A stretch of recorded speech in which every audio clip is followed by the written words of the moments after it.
I'm Eric, I'm a game designer, and today we're going to discuss the world design of Crystal Peak. Analyze how Crystal Peak breaks all the norms and creates a coherent experience. Crystal Peak is a refreshing area, from the way it looks to the way it plays.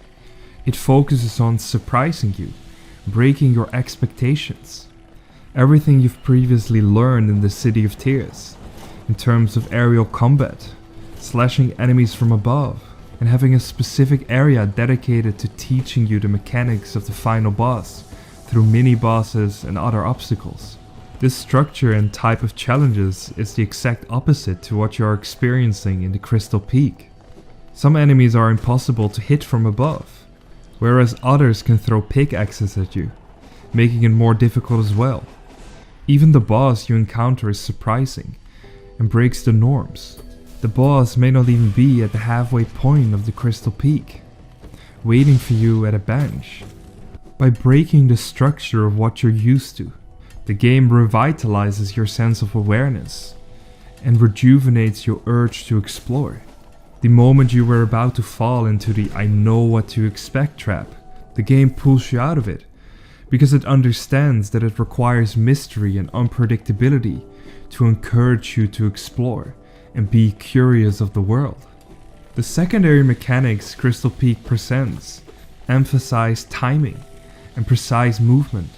You have lasers which force you to be careful and not overcommit yourself. Furthermore, understand their behavior and time your moves accordingly. You have crushers which stomp on the ground and require you to be fast and time your jump accurately. And then you have the treadmills, which are there to put you off balance, disrupt the flow of movement. Throughout the entire game, Hollow Knight has been honing your movement abilities, getting you accustomed to the jumping, the way you can utilize it in combat, and overcome advanced platforming sections. And now once again through this mechanic, they get you out of the comfort zone, add a twist to everything you've learned, by forcing you to learn something new, which doesn't only provide an exciting obstacle on a smaller scale, but also helps you master the controls through other means. The moment you thought you were almost done learning about your movement and the structure of the world, Crystal Peak demands you to reconsider this assumption. And the most outstanding thing about this area is how all these challenges and elements are coherently tied together.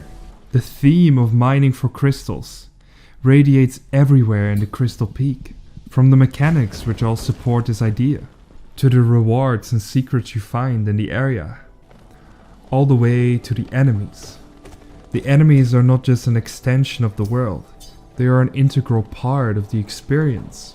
They are the workers in the mine, chipping away at the crystals. They aren't put there to merely function as a threat or obstacle for the player to overcome.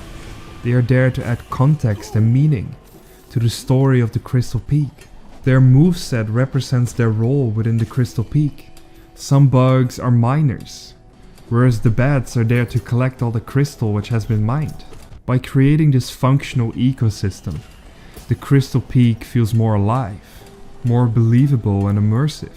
One last aspect I want to touch upon is how the Crystal Peak puts a price on progress. If you want to continue to the resting grounds, you require the lantern, which is going to cost you 1800 geo.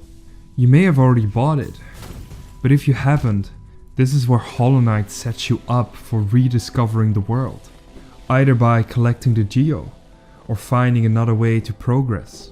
You don't have any other choice but to leave the Crystal Peaks and return to more familiar areas. Through this barrier, the game enables you to find secrets which were previously inaccessible, by revisiting old areas with new abilities. Going back to old areas makes you feel powerful, as something which used to be difficult is now easy. Additionally, it exhibits the depth of Hollow Knight and the many secrets which can be found. It gives you the idea that there is always more to explore, and rewards you for doing so. The Crystal Peak is groundbreaking in the way it shakes up your world, puts you off balance, all to reshape your expectations. Because even for a master, there's always something new to learn. Thank you so much for watching another episode of Game Designer Plays. Next week we will be back discussing the resting grounds. If you don't want to miss that, make sure to subscribe. And then I hope to see you back in my next video. See you there. Bye bye.